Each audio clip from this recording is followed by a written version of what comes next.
हाय नमस्कार चर्चिकावती चैनल को आपण मानकु स्वागत।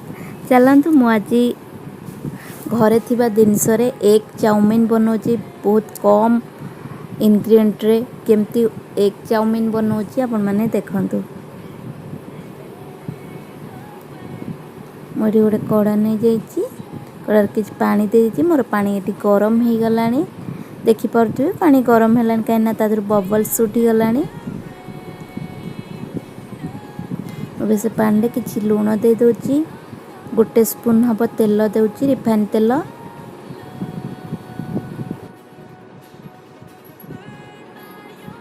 तादरे चाउमीन दे दूची चाउमीन के पानी सहित भलसे मिक्स कर नौची तक हमें सिझापी छाड़दबा। देखो चाउमीन मोर सिझी जाइए मुझे तेल देती एपाई तेल देती तेल दबा द्वारा चाउमीनटा चिपचिप हुए गोटा गोटा होता है। देखो मोर गोटा गोटा रही आप देखिए जानीपे मुझे चाउमीन की गोटे जगह को काढ़ी नेबी मुझे छणारे काढ़ुची आपण मान इच्छा अनुसार काढ़ी नेबे प्लेट को।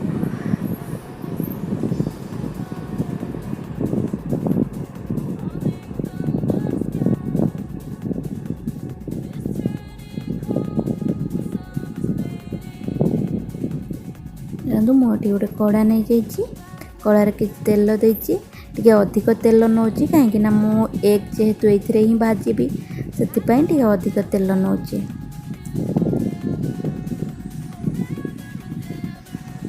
एबे मुझे पियाज दे दूची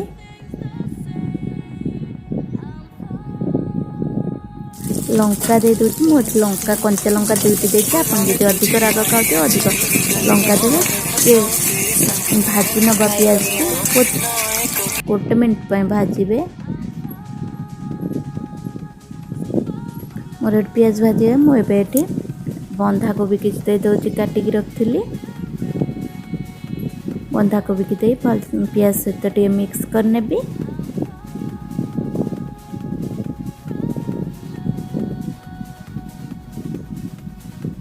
एबे हल्दी लुण देकरी गोले नहीं गोले नबा भलसे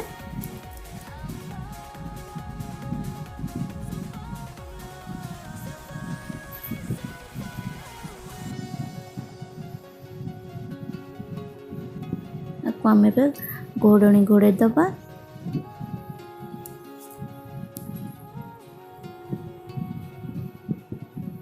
गैस फ्लेम को मीडियम रखी भाजी हाँपाई छाड़दे सिझापी मोर ये भलसे सिझीगला आ भलसे भाजी भी हो जाइए।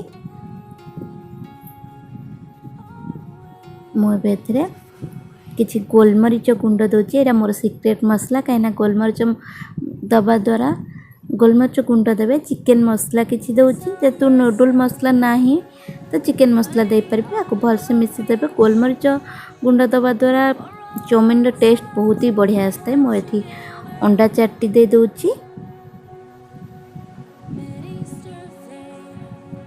भलसे आपको भाजी नबा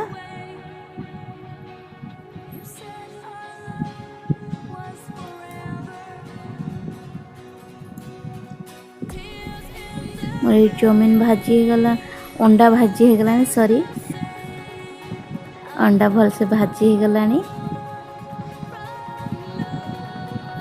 मुझे चाउमीन दे दूँ चाउमीन के अंडा सहित मिक्स करने भी